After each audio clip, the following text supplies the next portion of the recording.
Okay, next one, 405. Same things, I run through the boss's mechanics first before I begin. Okay, so the first mechanic is called Recess Event. The boss will summon 2 giant circles on players closest to her. So you want the 2 people tanking to stand in front of the raid while the rest stack up.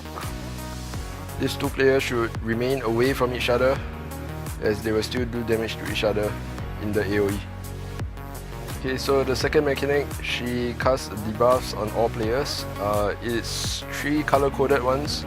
So if you get blue or green, you just move to the markers. If you get red, it's in the center, so you can just stay over there.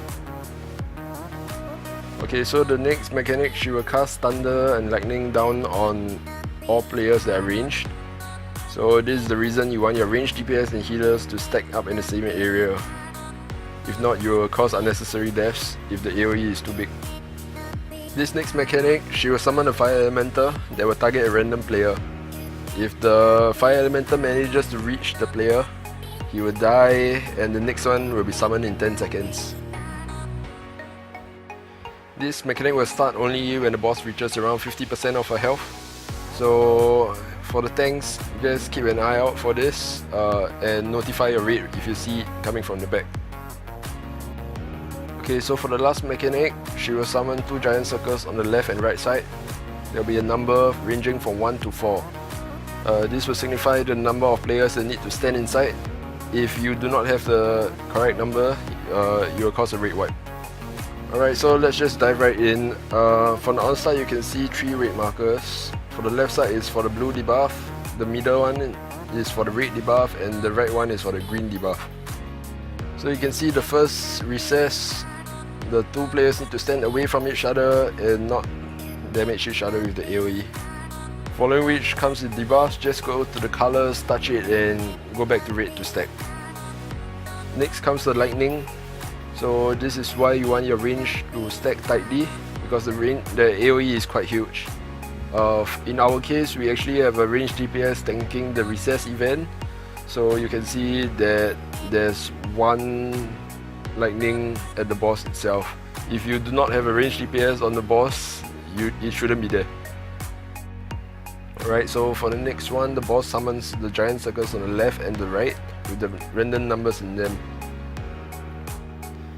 You guys should assign numbers to the people in your raid to manage this mechanic easier. A total of 8 people are needed for this mechanic, and the last 2 are the tanks or the spares. So as you can see, our raid pulls the boss to the opposite side of the room. This is because later on the fire elementals will spawn at the back of the room. This will give us more space when we're dealing with the fire elemental, and so that we will not accidentally drop any lightnings or whatever near the tanks or the rest of the raid.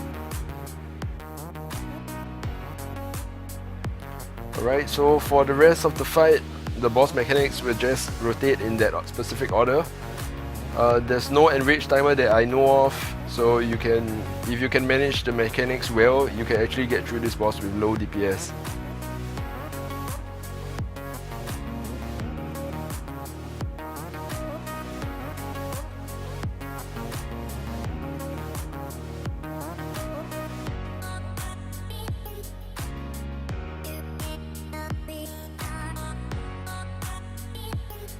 For the debuff phase, it actually does quite a lot of raid damage, so if you take too long to deal with the mechanics, you might actually die and cause a raid wipe.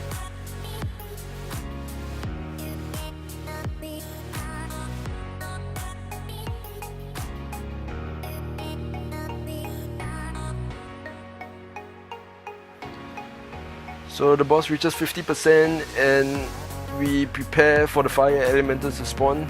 You can see one of our mages run over there to prepare to polymorph it, but it didn't come out at this time.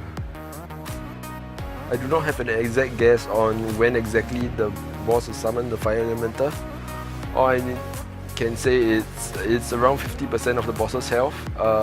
As long as your tank watches out for it and tails the raid, prepare for the first person to go over there as soon as you see it.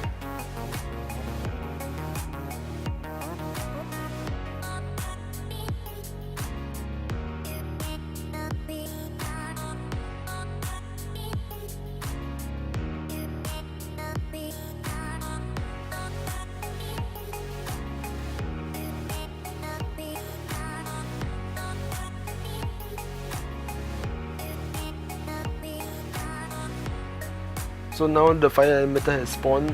The player targeted has a red line connecting the fire elemental to himself.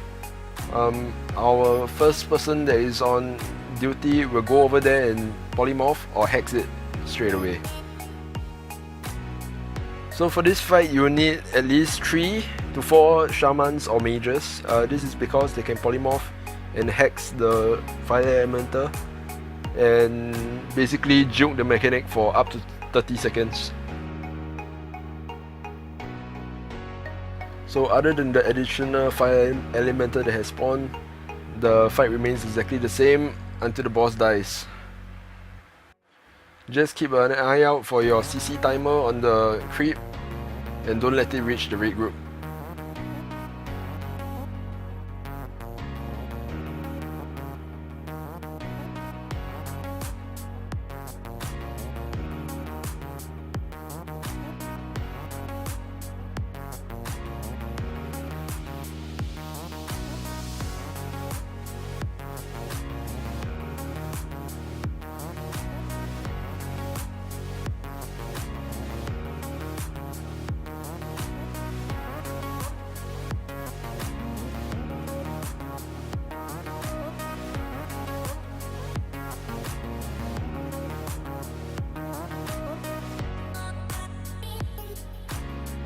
The thing about this fight is it's just very long and drawn out. The mechanics are quite simple, but it's very repetitive, and one single mistake can actually cause a raid wipe.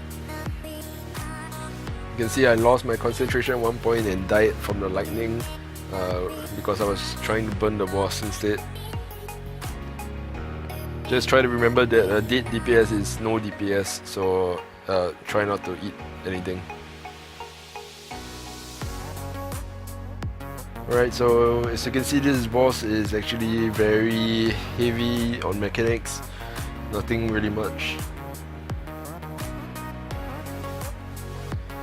The next few bosses for 406 and 407 is quite ridiculous. It has like double the HP of this boss, so it might take a huge improvement in gear before you can try to attempt it. My group should be able to clear 406 this week, but I probably won't update my channel until like next week or next week, so yeah.